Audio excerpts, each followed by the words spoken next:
I remember when I just had Noah, and like a lot of my friends would invite me out, and I'd be looking at them like, so you guys don't have children at home, so you can't relate. I can't. Goodbye. Yeah. You know, it's 8:00.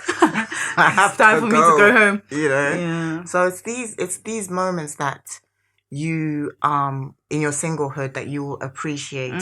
But the key thing, like you said before, is having the word constantly on the surface, alive in you, so that when doubt comes and when those words come, like, you know, you're worried, when is it going to be my time? Everyone else, I'm like, you know, that saying, like, always the bridesmaid and never the bride. Never the bride. Yeah. When you have that moment, you can shut it down quicker. Yeah. You know, because that's what the word is. The word is a tool and a recipe for you to be able to quiet the waves and the storms and those voices around you, because God knows that they're gonna come. They're gonna come. Look at Jesus, you know, fasting in the desert, and who came, you know, to tempt him with, you know, food. It's not inevitable sort of thing. Yeah, the struggles will come, the challenges will come, but I guess what do you have inside of you to enable you to overcome them? Because, you know, we already know the victory is ours, but I guess we need to like realize it, like in reality, if that makes sense. Like,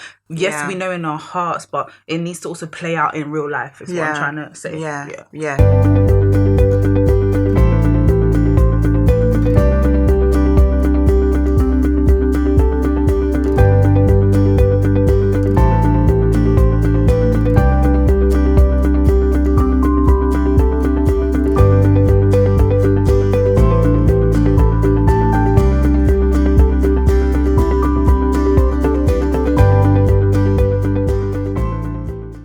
Hey everyone. Hello. So, we are just going to dive straight in. Today, we are talking all about relationships, the waiting, marriage, waiting on marriage, the whole shebang. The whole shebang. And today, I'm not interviewing Stephanie, but, you know, I'm in the hot seat. Yeah, basically. She's in the hot seat. I want to know, like, what is she, like, the perspective of waiting for marriage? Like, what does that look like to her as a singleton? And obviously, like, advice for, you know, hot single girls out there, how they're, you know, navigating through. I love that word, navigating, by the way. Yeah, it's a nice word, isn't it? How they're getting through that, you know, that place of, you know, waiting on marriage. You know, in your heart that you're ready, but you're just waiting for God to say, you're ready. You're ready. This is now. So, Stephanie. Okay. What does singlehood look like for you? And what does it mean for you right now? Okay. I think what it looks like, to be honest, if I can say it looks like anything, is a roller coaster. Right. Yeah. There are highs and there are lows. Yes. Yeah. More highs than lows? I think it depends on the individual, to be honest with you. Yeah, just because everyone's journey is different. Like I could say that maybe it's gone well for me, and someone else can say, oh, it hasn't gone as well. So yeah, I don't know, but I do feel like it's definitely like a roller coaster. Yeah. And then you asked, how's it been for me? Or... Yeah, like you personally.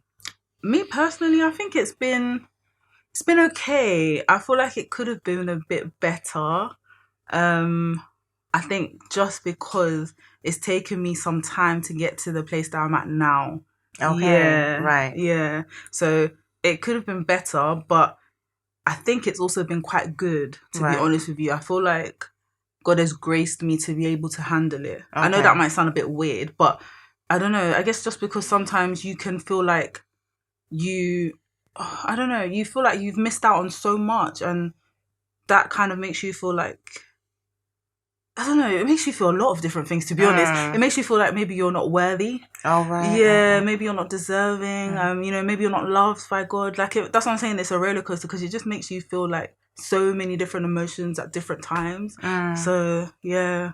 I know, like, obviously, people will say when you're single, that's the right time for you to travel and draw closer to God. I mean, Paul alluded to it in Corinthians, 1 Corinthians, I think, when he was talking about, like it's good that you are alone. So we're not trying to make you tell you that you can't get married, or you shouldn't get married. But there is a place of like, I'm glad I'm single right now because I get to do X, Y, and Z. Do you feel that? Are you appreciative of that? Yeah, I am now. Now, yeah. I feel like before I probably might not have been as appreciative, but now I definitely do feel that I think, to be honest, sometimes maybe it just happens with growing, like growth, like you just mature to begin to see things a bit more the way God sees them. And so you see that, you probably are ready, but you still got a little bit of baby girl left in you, No, I'm joking.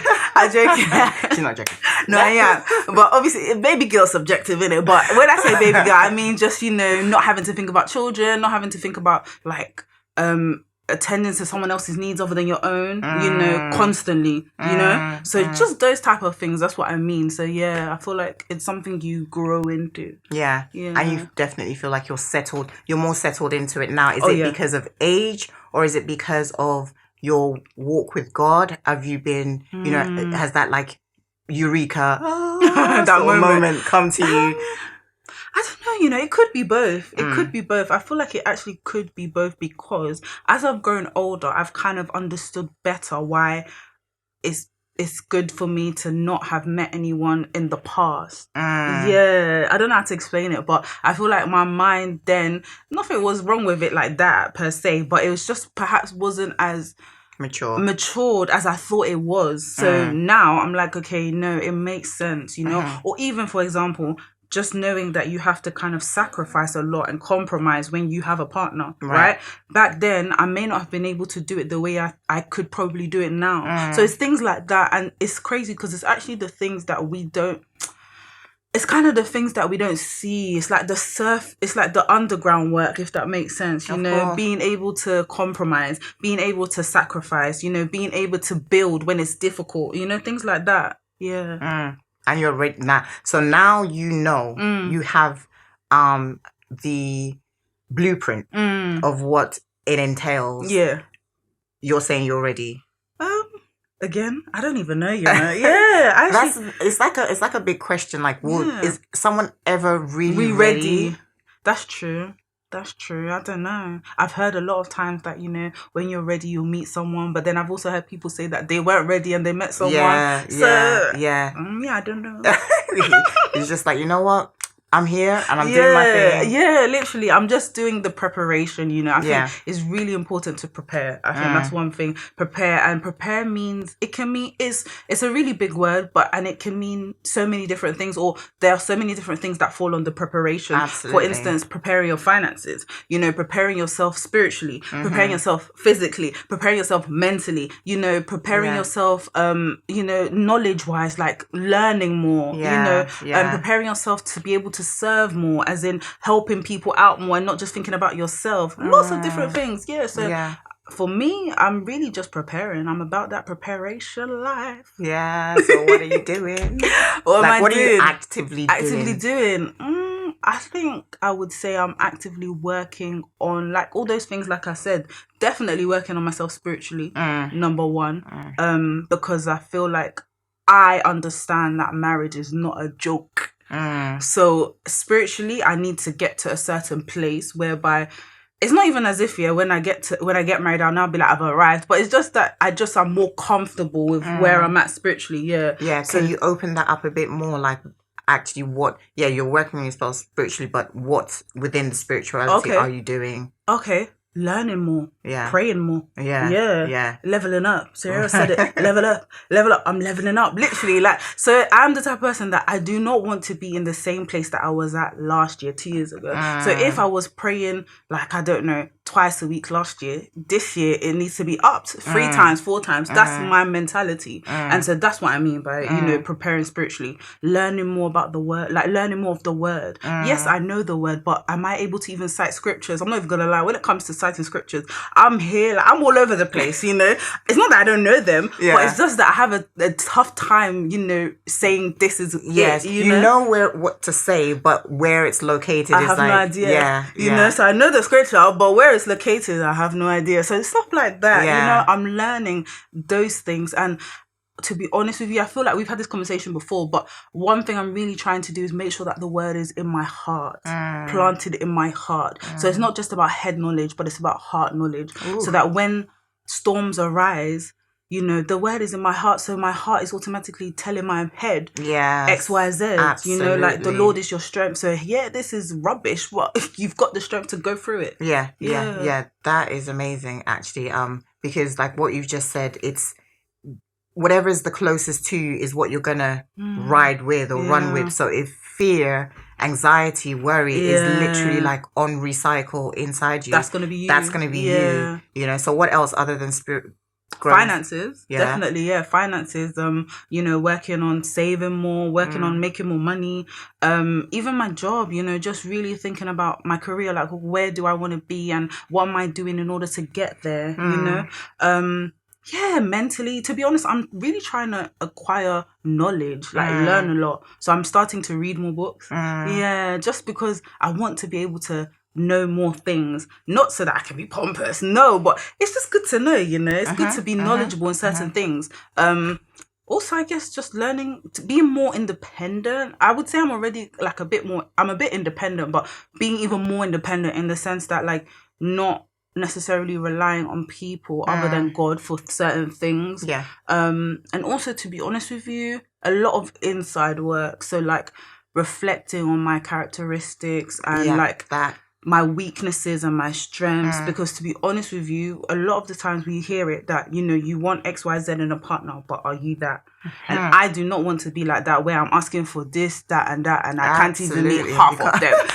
I don't want to be like that. So yeah, because you see, that's the real test, because once you and that person, that's two personalities combined, and you are thinking that, you know what, I've arrived, then you meet the person who's just going to make you feel like, you know what, all the knowledge, you know, sometimes you meet someone and you're intimidated by them, you know, but it is in this single period. And I feel like that's what Paul was even, you know, trying to teach us, that being single means that you have the time to pray. My husband always says that it is in his single days that he was literally like doing the most, like building a bank, you know, so that, you know, when you do have the marriage and the children and all these, and you know that you're tired, you may not have that capacity to pray like the same way when you were single, you know. So just, you know, appreciating that. But like you said, because it's a roller coaster,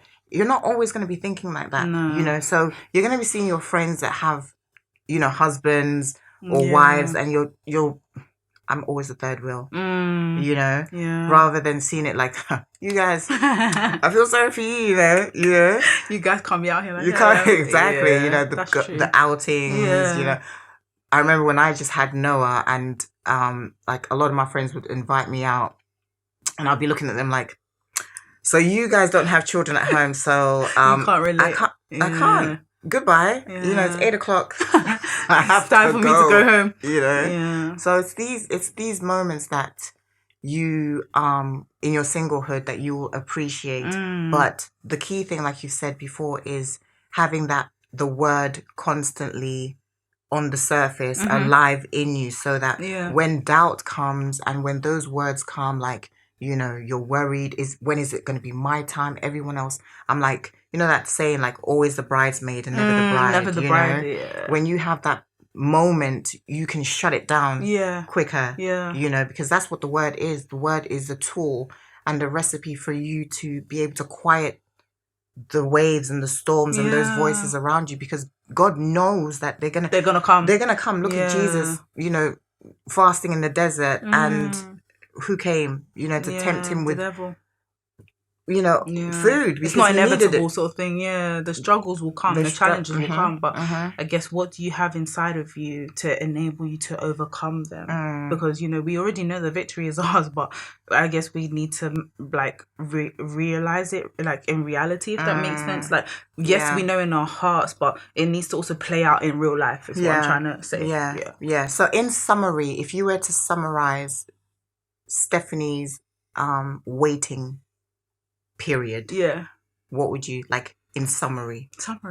I don't think we have enough time. I'm joking. In summary, I would say it's been an interesting one. I love that word interesting, but it's true. It's been interesting. You know, there have been lows and there have been highs, but ultimately, God has been faithful and gracious and really been my strength, like the pillar that holds my life. Yeah, literally. Absolutely. Literally. Yeah. And I would really say I owe it to him and also the people in my life that are very close to me. Yeah. Yeah, my friends.